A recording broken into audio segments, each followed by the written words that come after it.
त्या प्रेमामुळे भीती वाटली की आपण 10वी मध्ये सुद्धा त्याच ताकदीने काम करू शकतो का. लोकांना आमचा अभिनय दिसतोय, त्यांना आवडतोय, ते त्याच्यावरती आम्हाला सांगतायत की बाबा तुमचा अभिनय खूप चांगला आहे, तुम्ही हे पात्र खूप चांगलं करताय. त्यांचं जेव्हा आम्ही अकाउंट बघायचो त्यांचे फॅन पेजेस असायचे भरपूर की भरपूर असायचे. मग मला असं वाटलेलं की माझे कधी येतील असे फॅन पेज. मी खरंच खूप विचार केलेला याच्यावरती. हॅलो नमस्कार फ्रेंड्स, मी मज्जाची नीलम. 10वीला तुम्ही सगळे खूप प्रेम देतात आणि असंच प्रेम देत राहा आणि त्यासाठी थँक्यू सो मच. पण आज मी साताऱ्यात आली आहे रेश्माला भेटायला. रेश्मा कशी आहेस? मी खूप मस्त आहे. तुम्ही कशा आहात? मी खूप छान आहे. पण रेश्मा, एवढं प्रेम मिळालं आहे आणि 8वीला खूप प्रेम मिळालं, त्यातल्या रेश्माला खूप प्रेम मिळालं.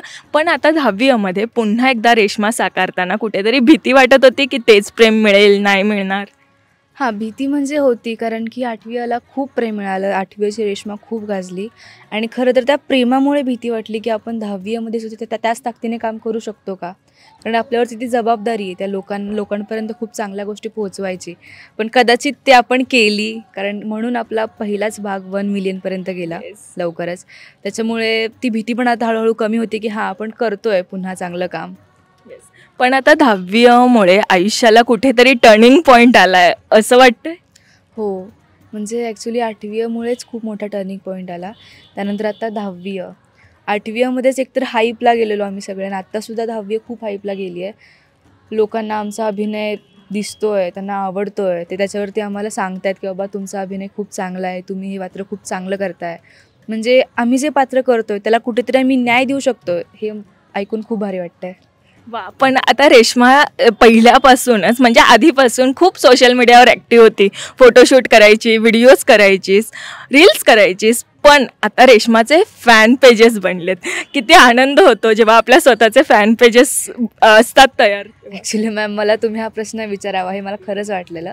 कारण की आधी ना, म्हणजे मी पूजा सावंतची खूप मोठी फॅन आहे किंवा मोठे मोठे जे सेलिब्रिटी आहेत आत्तापर्यंत TV सिरियल सिनेमाचे, त्यांचं जेव्हा आम्ही अकाउंट बघायचो त्यांचे फॅन पेजेस असायचे भरपूर की भरपूर असायचे. मग मला असं वाटलेलं की माझे कधी येतील असे फॅन पेज. मी खरंच खूप विचार केलेला याच्यावरती की माझे येतील का, तरी माझं काम पोचेल का लोकांपर्यंत.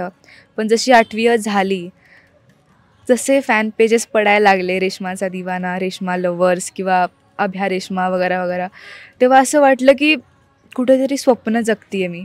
कारण की हे माझं खरं स्वप्न होतं की बाबा माझे फॅन पेजेस स्वतःचे. त्याच्यामुळे खूप भारी वाटतं आहे त्या गोष्टीचं. पण जेवढं तुला भारी वाटतंय किंवा जेवढा आनंद तुला होतोय तेवढाच घरच्यांनाही होत असेल. तर 10वी 8वी पाहिल्यावर त्यांना तो खूप आनंद झाला. ते सांगतातही की आम्हाला अभिमान आहे तिचा. पण 10वी पाहताना घरच्यांच्या काय प्रतिक्रिया?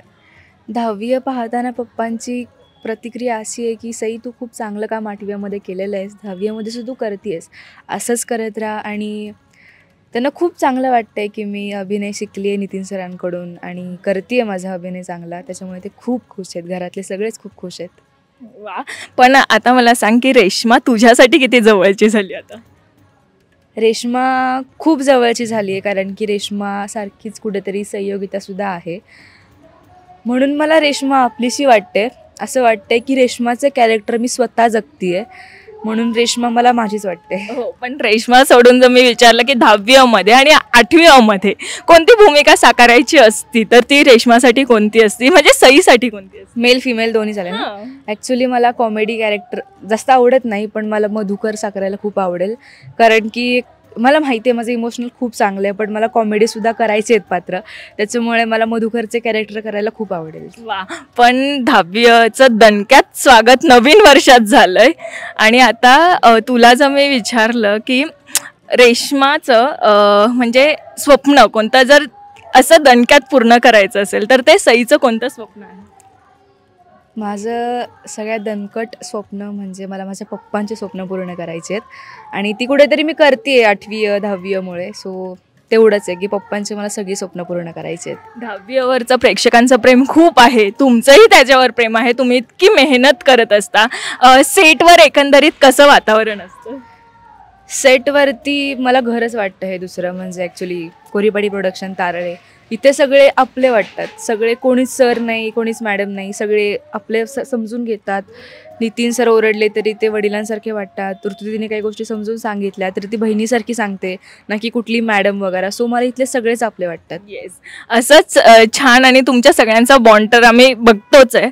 पण जाता जाता प्रेक्षकांना 10वी विषयी काय सांगायचं असेल तर काय सांगशील? प्रेक्षकांना एकच सांगायचं होतं की मान्य आहे तुम्हाला वाट बघावी लागली 10वीसाठी, पण आता तुम्ही स्वतःसुद्धा मान्य कराल की हां उशीर लागला, पण जोरात आली आहे 10वी या नवीन वर्षामध्ये. आणि इथून पुढे सुद्धा तुम्हाला खूप धमाल मस्ती बघायला मिळणार आहे आपल्या 10वीमध्ये, 8वीपेक्षा डबल. त्याच्यामुळे नक्की बघा आपले पुढचे सगळे एपिसोड. आणि कुठेतरी तुमची जी खंत होती की बाबा खूप वेळ लावला तुम्ही, ती भरून काढू आम्ही लवकरच, एवढंच बोलेन. थँक्यू सो मच आणि तुला तुझ्या पुढच्या फ्युचरसाठी all the very best. Thank you ma'am. Marathi मनोरंजन सृष्टीमधील मालिका, चित्रपट, नाटक तसेच कलाकारांबद्दलच्या नवीन अपडेट्स जाणून घेण्यासाठी नक्की सबस्क्राईब करा इट्स मज्जा मराठी या आपल्या नवीन यूट्यूब चॅनलला.